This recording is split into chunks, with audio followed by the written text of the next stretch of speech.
When my appendix bursts, my parents, my brother, and even my fiancé are all too busy celebrating my sister's birthday. I'm outside the operating room, frantically calling every family member I can think of to sign the consent form, but every call is either ignored or hung up on. After hanging up on me, my fiancé, Joel Graham, texts back. Sophie, stop being dramatic. It's Yvette's 18th birthday today. Whatever it is can wait until after the party. I quietly set my phone down and sign the consent form myself. It's the 99th time they've chosen Yvette Norton, my sister, over me. This time, I choose not to care. I'll stop letting their favoritism hurt me. Instead, I'll do everything they ask of me without complaint. They'll all think I've finally learned to be obedient, and they'll never realize that I'm preparing to leave them for good. I stayed in the hospital for 3 days, and for those 3 days, my phone stayed silent. I didn't receive a single call from my family. I didn't call anyone either. I didn't scroll through their Instagram feeds like I used to, trying to keep up with every little update in their lives. Instead, I just quietly rested in my hospital bed and dragged my weak body around for checkups and payments. Even on the day I was discharged, I didn't tell a soul. I simply packed my own things, endured the pain in my abdomen, and slowly made my way home. When I pushed the door open, the laughter inside the house abruptly stopped. Everyone was gathered in the living room. My fiancé, Joel, was sitting beside Yvette with his arm casually draped around her shoulders. The moment he saw me, he pulled his hand back and gave me an awkward smile. "Soph, you're back? Where have you been these past few days?" My brother, Joshua Norton, let out a cold snort. Where else would she have gone to? She just didn't want to show up to Yvette's birthday party. She always has to ruin things for her since she can't stand seeing Vivi happy. I didn't say a word. I just headed straight for my room. Joshua seemed surprised that I didn't argue with him.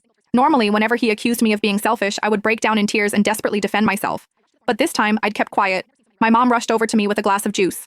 "Sophia, we were so busy with Vivi's birthday the other day that we missed your calls. Don't be mad at us, okay?" She placed a glass of mango juice in my hand. Although my heart had long since stopped expecting anything, it still ached faintly. I was allergic to mangoes, but Yvette loved them. There was always mango-flavored food and drinks in the house because of that. But no matter how many times I reminded them, no one ever remembered that I couldn't have mangoes. I handed the glass back to Mom and quietly stepped back. "I'm not mad. I'll just go to my room." Just as I turned around, a loud noise came from the living room. Dad abruptly stood up and slammed his hand on the table. He screamed, "Why have you been walking around with that sour face ever since you came in? Your mother already apologized and even gave you your favorite drink. What's with that attitude? It looks like we've spoiled you too much." My heart twisted, and even breathing hurt.